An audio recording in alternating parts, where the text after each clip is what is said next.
Donar sangre es un acto de amor que salva vidas. Unite a nosotros. Caja Costarricense de Seguro Social presenta las noticias de ayer, hoy.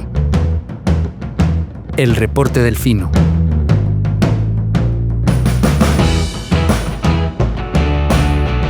Hola, buenos días. Hoy es miércoles 26 de noviembre de 2025. Le habla Eduardo Carmona y a continuación le traigo el reporte Delfino de hoy. Mientras tanto, todo esto está pasando. Delfino.cr. Llamas por doquier. Comprensiblemente el país entero está absorto en la bronca con las frecuencias de radio y televisión. Como ya saben, hoy esa novela firmará un nuevo y muy esperado episodio cuando el presidente Rodrigo Chávez aluda al asunto en su conferencia de prensa semanal. Por lo pronto, entonces, me parece prudente esperar a su pronunciamiento antes de volver a aludir al tema en este espacio. Abordemos, mientras tanto, otros frentes noticiosos paralelos que se movieron ayer, todos ellos de peso. Punto número 1. El megacaso que nació en TikTok y murió en tribunales. Ayer la Fiscalía de Delitos Económicos pidió el sobreseimiento definitivo para el empresario Leonel Baruch, accionista del BCT y dueño de CR Hoy en el supuesto megacaso de evasión fiscal que el gobierno de Chávez presentó en enero de 2023 con la solemnidad de un terremoto institucional y el rigor de un comentario incendiario en redes sociales. Por si alguien lo olvidó, aquella denuncia se dio a conocer en una sonadísima conferencia de prensa con Nogui Acosta hablando de una evasión de 11.000 millones de colones y de una maniobra fraudulenta. Meses después quedó claro que no había informe técnico alguno, tampoco auditoría, tampoco expediente sólido. Lo que había era un video de TikTok. Y de ahí, literalmente de ahí, se montó toda la narrativa. El cuento ya lo he contado 1000 veces. En fin. Con ese antecedente la Fiscalía hizo lo que tenía que hacer, revisar la montaña de papeles, solicitar asistencia penal internacional a Panamá, levantar información bancaria, contrastar documentos societarios y finalmente concluir que no había caso que sostener. El OIJ validó el origen de los fondos, la defensa aportó la documentación formal que Panamá confirmó y la Fiscalía determinó que nada de lo investigado respaldaba la acusación presentada aquella mañana de enero. Por eso ahora solicita archivarlo de forma definitiva. El juzgado deberá emitir sentencia y, si nadie apela, descansará en paz el escándalo. La defensa de Baruch lo dijo sin rodeos. Esto cierra un capítulo verdaderamente lamentable para nuestra institucionalidad. Y sí, no hay otra manera de ponerlo, fue un papelón. Hacienda denunció un megacaso inexistente, basado en denuncias anónimas y un video de TikTok, sin sustento técnico y con un afán político tan evidente que terminó desmoronándose ante el primer examen serio.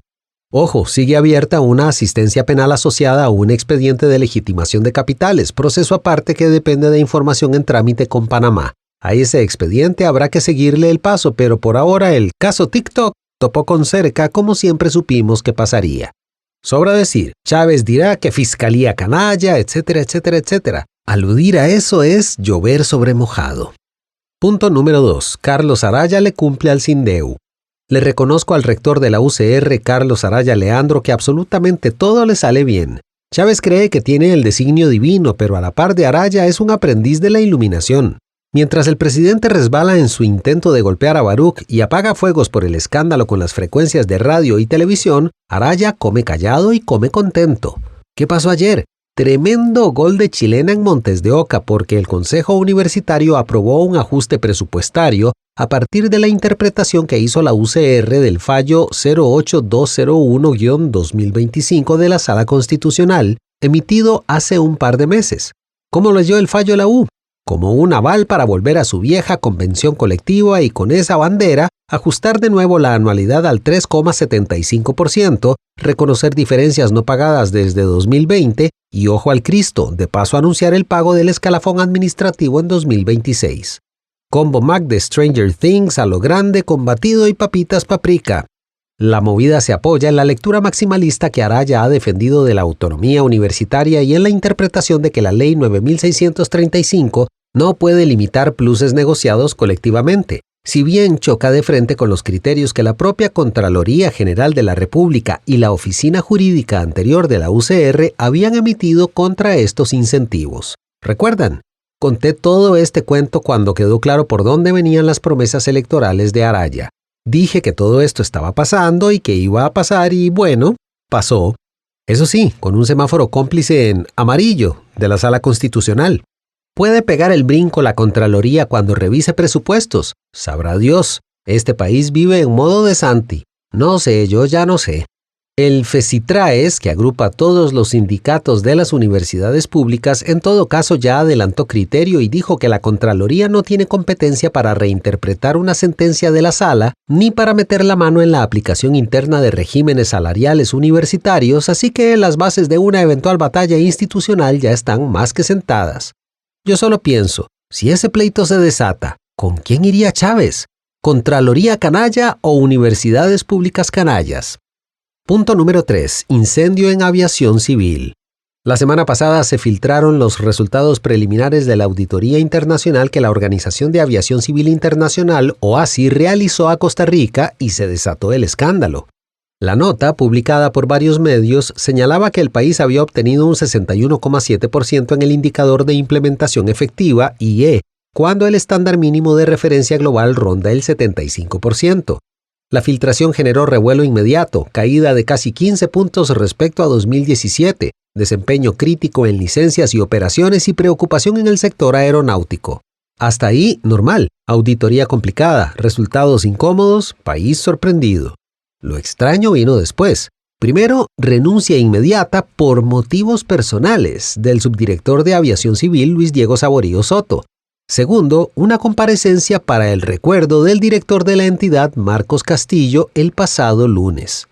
Frente a la Comisión Especial de la Infraestructura, don Marcos aseguró que la información divulgada por la prensa era falsa, no matizable, no incompleta. Falsa.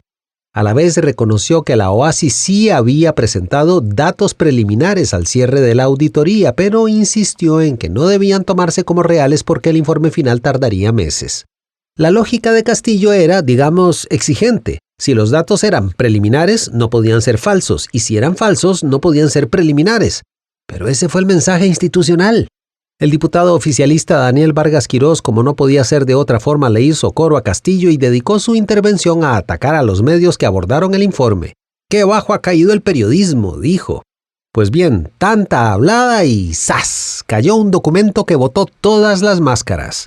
El día de ayer, el piloto David Damasio Fernández, una de las voces más respetadas dentro del sector aeronáutico, publicó un oficio interno firmado por el propio Castillo y remitido al Consejo Técnico de Aviación Civil, CETAC, el 20 de noviembre, es decir, el jueves pasado, mucho antes de la comparecencia.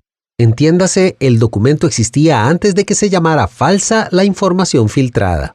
¿Y qué dice ese oficio? En resumen, exactamente lo mismo que divulgó la prensa. El documento detalla línea por línea los porcentajes de implementación efectiva IE presentados por el auditor líder de la OACI en la reunión de cierre. El mismo patrón, las mismas áreas débiles, las mismas fortalezas. En otras palabras, los números que supuestamente eran falsos estaban consignados por escrito por la propia aviación civil desde antes de que en la comparecencia se intentara desacreditar a la prensa y al propio informe. Entonces, ¿qué es lo que sí es preliminar? La redacción final del informe, no los datos base.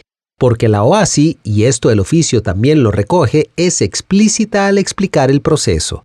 Las preguntas de protocolo, PQ, se contestan durante la auditoría in situ. Ese es el corazón de la auditoría. Y el auditor líder dejó claro que, en la fase de comentarios posterior, el Estado no puede presentar evidencia nueva ni pruebas que se hayan creado después para cambiar un resultado. El país puede aclarar, explicar, corregir detalles, pero no modificar la realidad encontrada durante la visita. Dicho de otra forma, la foto ya está tomada. Lo que viene después es el informe que describe la foto, no una oportunidad para retocarla. Todo esto el director de Aviación Civil lo sabe o debería saberlo. Pero claro, para Vargas el problema es la prensa, no el desastre que tenemos en Aviación Civil. ¡Ah, caray, qué curioso! El tema no es menor. Por supuesto, ninguno de estos porcentajes es agradable. Nadie quiere ver un 39% en licencias o un 37% en operaciones, pero esconderlos detrás de tecnicismos semánticos no mejora la situación. Peor aún, erosiona la credibilidad de quienes deben gestionar la solución. Y el problema no es solo de comunicación. Con la renuncia del subdirector, 2 salidas en pocos meses y un director con medidas cautelares que le impiden ingresar a la propia aviación civil por el caso Pista Oscura, la institución atraviesa una fragilidad que no se desactiva diciendo que los números no son oficiales. Los números son lo que son. Un diagnóstico tomado en sitio en tiempo real por la Autoridad Mundial en Seguridad Aérea. Revelan una crisis que no se puede maquillar y por la cual no se puede culpar a la prensa. Que el informe final tarde meses no cambia la realidad de fondo. Que existan planes de mejora tampoco la altera retroactivamente. Y que se intente negar lo evidente solo termina amplificando el problema y retratando una vez más la estrategia de esta administración. No corregir el problema, administran la percepción. Eso y por supuesto vender humo. Ayer Zapote emitió en horas de la noche un comunicado de prensa en el que dijo que la Junta Directiva del Banco Nacional evade su responsabilidad y le da la espalda a la ciudadanía. Casa Presidencial aseguró que les tenía citados para hoy miércoles, pero no tenían pensado asistir. ¿Qué no dice el comunicado de Presidencia? Que la cita era para la anterior Junta Directiva, sí, la puesta a dedo por Chávez que la sala se apeó, y que la actual Junta se enteró de la invitación sin tiempo de maniobra para planificar, pues varios de sus integrantes están fuera del país.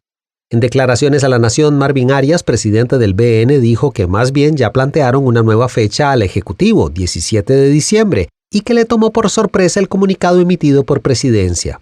Estamos dispuestos a ir, no entiendo la actitud. Nosotros tampoco, don Marvin, nosotros tampoco. Pero así estamos. Por hoy es todo, pero les prometo que mañana será mejor. También pasa mucho muy bueno en Costa Rica y de cuando en cuando es saludable recordarlo. Hasta entonces. Delfino.cr. A continuación, más contenidos en Delfino Más.